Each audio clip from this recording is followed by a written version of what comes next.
I knew you couldn't get enough of our sexy content. Let's have a quickie.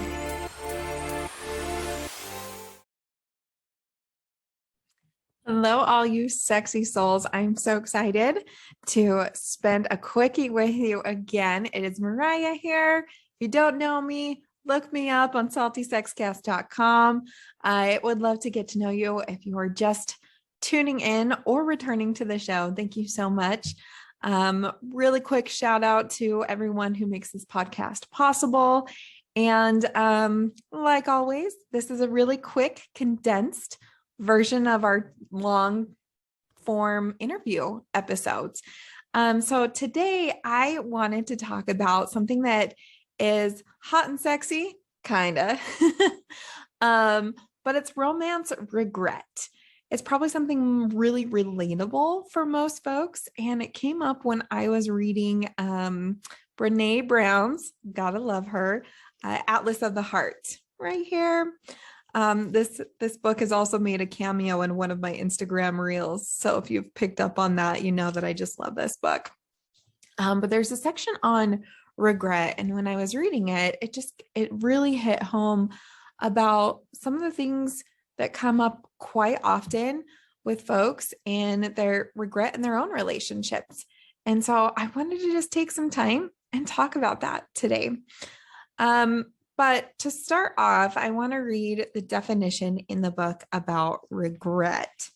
So both disappointment and regret arise when an outcome was not what we wanted, counted on, or thought would happen. With regret, we believe outcome was caused by our decisions or actions. Interestingly enough, there are short-term regrets and long-term regrets.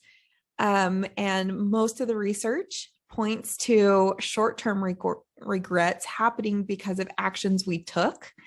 And then long-term regret happens when we realize we didn't take action on something.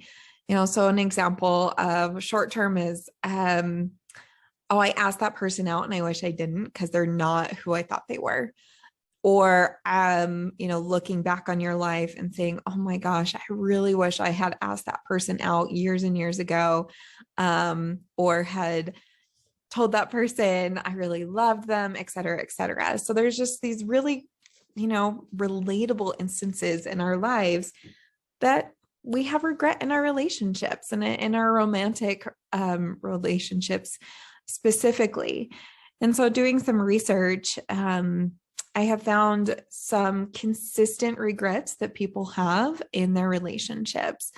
One of the most popular one being staying too long in a relationship.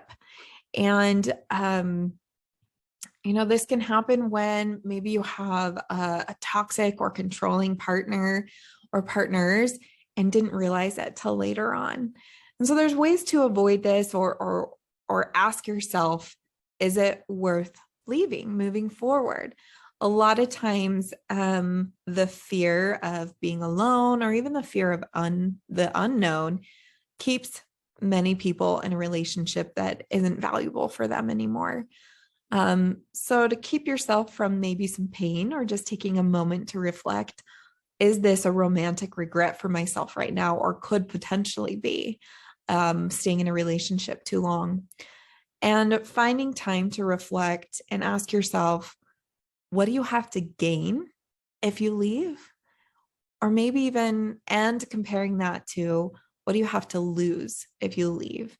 And only you can make that decision about this relationship. But knowing that that's a number one or very, very prominent regret in romantic relationships, can maybe validate some feelings that are going on right now for you.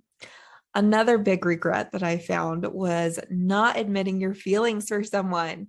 I still remember looking back or thinking, or times I thought and not regretted. Yeah, I regretted not saying something to someone in school, right? Typically it's like junior high, high school, that I'm like, oh, I wish I knew what it that I could have said something to somebody. I just that fear of rejection. But typically we know this is a regret because that the one who got away or the one that got away saying that comes up for us. But to either avoid the hurt from this regret or even avoid this regret, thinking of, what's the worst that can happen? You going for that person or telling them how you feel and finding ways to maybe handle that rejection if it is. It takes practice on getting like micro rejected in order to build up some more, resilience on some of that rejection. And so finding ways to just make a fool of yourself, and it's okay. The worst that can happen is someone is absolutely disgusted. And as I'm sure that sounds horrible to some folks, and others are like, that's not a big deal. If they don't like me, that's telling me more now, but at least I made my choice. I went out and I was brave enough to try. I don't regret too many things that I was brave enough to try, even if it failed. But so that's another big one I noticed is just that not admitting your feelings for someone. Another one, and this is probably one for more of those longer term relationships, but thinking that you can change someone. So looking back on either failed or past relationships, I really hate to even say failed relationships, but we all use different language, and thinking, why didn't it work out? Or I used so much time and energy thinking that I could change someone. And that's a big regret for many folks. And it's a hard life lesson, but to avoid it in the future or even avoid it, trying to remember that we can only control ourselves. We can only make decisions for how we act and respond. And, we can encourage others to grow with you and improve their lives with you. But it's really important to remember you can't control them, but maybe even your example, your positive example can support that positive growth that can get them to change, but not expecting that change. And with that, also keeping in mind your own personal boundaries. So if you're expecting someone to change, but you're not holding true to your personal boundaries, most likely they're going to continue either doing that behavior you don't appreciate or you were hoping that was going to improve in the previous. So boundaries and just being that example and knowing that you are only in control of yourself is helpful for that regret. Another big one is staying in a relationship or worrying even about collateral damage if that relationship changes or ends. So sometimes we hear people say, oh, we stayed together for the kids. And later on saying how much time was wasted, or I could have been growing up, or I could have been changing myself, working on myself, but I chose to stay with someone because I was worried about the kids or finances or even pets too, and just worrying so much about that collateral damage. But people split up every single day, many of them with shared children, pets, finances, and it works out, not without pain or growth or discomfort, but there's so many resources out there that can help minimize or at least lessen some of that pain and confusion and hurt. And it doesn't have to cause as much harm as that you're worried about. There can be calculated measures, planning ahead, and really just knowing that people grow apart. It's okay. And not letting that be a regret for yourself because you were worried about any of that collateral that was going to change or also be affected because of a relationship change. In my research, I also found a lot of regrets and romantic regrets around making mistakes and causing pain for others. We're all guilty of it. Every single one of us has made a mistake that has harmed someone, especially our close romantic partners. This could look like cheating, lying, even addiction. And sometimes it's really hard to admit. And sometimes that guilt or regret can turn into shame, which can continue to either come out where we continue to lie and cheat or find relief through substance abuse. And it's this cyclical thing, and it's not healthy for us. And so to be able to recognize when you've caused pain, you first have to recognize it, admit to those mistakes, and then show yourself some compassion. We are all humans. We all make mistakes. I myself have made terrible relationship mistakes and have been one who cheated on a partner, and it doesn't feel good. And it took me years and years to finally realize that I was worthy of making a mistake and worthy of growing and learning from that mistake. That was so hard. I thought everything bad to me that was happening, or everything that wasn't positive, was my payment for making this mistake. And I just took it. I took a lot of that stuff. And that's a little bit of a regret for me, just to be able to see that looking on the outside now and not actually being in it anymore, and realizing it's okay to make mistakes and come back from them. You may have destroyed a relationship and it may never come back or improve, and you have to walk away from that, but it's still an opportunity to reflect on your personal values, where you want to grow, and, even ask for help and support for those things that can cause pain and those mistakes you've caused. That's another huge regret for many people in romantic relationships. It's making mistakes.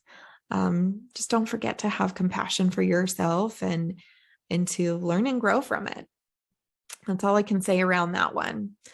The final one that I really saw as another regret that really came up again and again was the expectation or waiting for the one, your soulmate, the person out there that's just going to make your half a whole.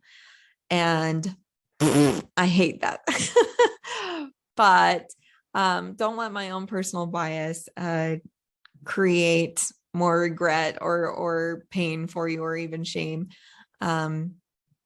But it can be a huge place of regret for many people, because they spend so much time looking for a very specific person or type of person, or someone who meets all these criteria that they're looking for that's going to complete them.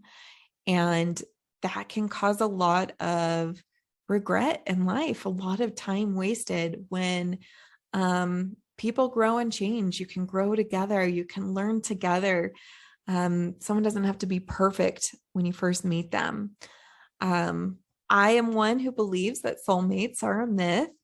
But if you're one who does believe in those, there's still ways to create space around finding someone that's going to meet your needs and build you up as a person, that doesn't destroy a lot of time and energy waiting for them or seeking them out.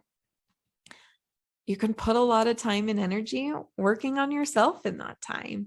And I don't know anyone who has regretted spending time working on themselves to be a better person.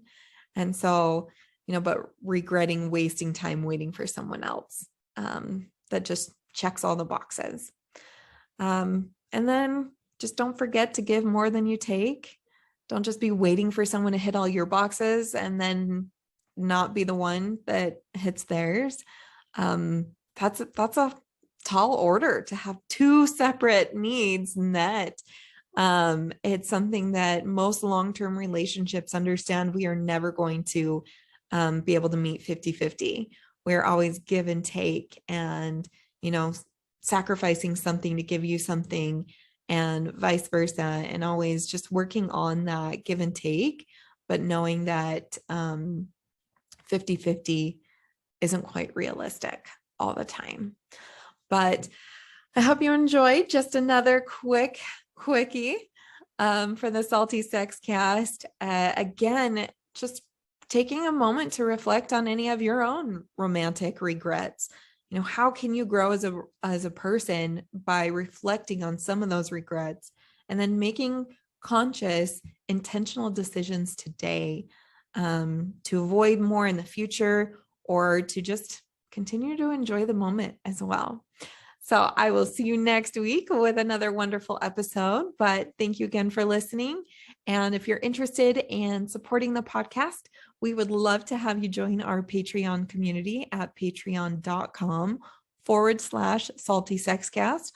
All of our wonderful patrons are amazing, and they help our podcast stay ad-free. They also get free content, extra content, early episodes. We meet on Zoom and chat, and just joining that community of folks who want to chat more about sexual wellness. So have a great week. Bye.